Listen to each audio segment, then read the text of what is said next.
Coach, if you just want to kind of touch on New Mexico, what kind of challenges they present, what the film shows? Yeah, they are coming off a great win. They cracked Santa Clara at home on Saturday night. Santa Clara, by all accounts, a potential NCAA tournament team. They were up early in the game and never looked back. Like us, they've got a new coach coming off of really good program, new coach, bunch of new guys, kind of blending that together. They can hurt you inside, they can hurt you outside. Physical defensively, really pack the paint, dare you to shoot threes and make threes, and present challenges that way. They're another team that if they were in the Atlantic 10, we always gauge it by the conference. If they were in the Atlantic 10, they'd be a team. We'd be sitting here like we're playing St. Louis, Dayton, GW, go down the line. George Mason, it's like one of those games, right? Like it's a high-level Atlantic 10 game, a game that you're going to have to win in January, February, and March to ultimately get where we want to get to. So great challenge ahead, and, looking forward to Wednesday night. But I think the Mexico game or the Santa Clara game kind of caught some people's, maybe New Mexico was flying under the radar a little bit until then, and they really kind of gave it to them. What do you see on film? What did they do particularly well in that game that really jumps out at you? They were really aggressive in that game on both ends of the floor. They really attacked Santa Clara. They're usually a heavy ball screen team. They didn't even really get into the half court for ball screens. They just were going. One of their point guards, Albury's super, super, super fast. One of the fastest guys you'll see, with the ball. He got them going, but those other guys, they just were on the attack the whole game.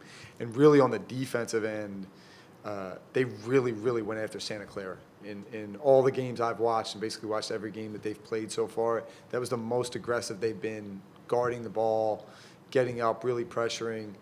So it's something we're going to have to be ready for. It's something we see every day with the way that we play, but something we're going to have to be ready for Wednesday night. What do you think you guys need to do well Wednesday in order to be successful against this team? Yeah, we have to take care of the ball. We're going to have to make some shots. They're one of the highest in the country in allowing three-point attempts. It's kind of how they build their defense. Really pack the paint, really go at you on drives. So we have to be strong with the ball so we're getting the right passes and then making sure that we're getting the right shots. And if those are open, driving, kick, catch and shoot threes, great. If we're able to get to the rim and go finish, we got to go in there to go finish like we did in the second half the other night. If it's off a cutting, we have to be able to make those right reads with the way that they guard. And then on the defensive end, again, doing what we do. We have to use our pressure, the right way against them. And then we have to be ready for, they set a ton of ball screens. So our ball screen defense has to be really good, and it's not just one or two guys. It's got to be all five guys because of the way they move in space off of those ball screens. Specifically, there's 5 players averaging double figures. What sort of challenges do those guys specifically present? I'm going to look over here because they are well balanced. Again, like us, they have good balance. They don't rely on one guy to kind of make it go. They can hit you from a bunch of different areas. And they seem like watching them evolve, like they are trusting each other more. Again, it's like looking in the mirror sometimes. You see them trusting each other more, kind of playing more into their roles, kind of understanding, all right, this is where I can affect winning. And I thought they did a really good job of that on Saturday night, watching that game. Like everybody kind of knew what they needed to do to help win that game and didn't deviate outside of that. So, again, like looking in that mirror, you can't just key on one guy and say, okay, well, if you shut that guy down, then you're going to have a pretty good night. Because if you shut that guy down, then the other guy can go. And again, they have good balance. They have a big guy who's a freshman. He's 22 years old, but he's a freshman. Who's very, very good, great rebounder, really is a key piece to them. And then they have guys around that, good guards around that are able to make the right plays, whether it's guys that play off the bounce or guys that can catch and shoot three. So you have to be ready for all of it. Do you have an update on Lazar's progress? He looks good. I mean, he's moving along. He practiced well on last Friday. We just kind of slow played that a little bit into that week, but expect him to be more than ready to go. There are 8 A10 teams in the net top 100s, which is promising. Your impression on the conference, and have you or your staff had time to start looking into those teams? Any scouts, or what stood out around the A10? Yeah, nothing in depth other than, again, when I'm home and sitting on the couch and if somebody's on. Now the beauty of this day and age is you just click the button and ESPN Plus comes up if it's not on, one of those other, channels. So yeah, more just that, just kind of watching more casually at this point in time than anything. Certainly there's always an eye to the conference and what people are doing. As I said last week, I'm a fan, so I'm a fan of the conference. I'm a fan of the coaches in this league, and rooting for that. And we have 8 right now, which is awesome. I'd love to see us get to 9 or 10 or 11 by the time conference play starts. If we can get that, now you're talking about something special, right? And that's what we want. I mean, we want to test ourselves against really good teams out of conference, as we've done, and then in the conference too. Let's have a great conference season, and at the end of it, we should be looking there and saying, hey, you know what? We're right there with those power conferences in terms of teams at the top 100, teams in the NCAA tournament, all those things.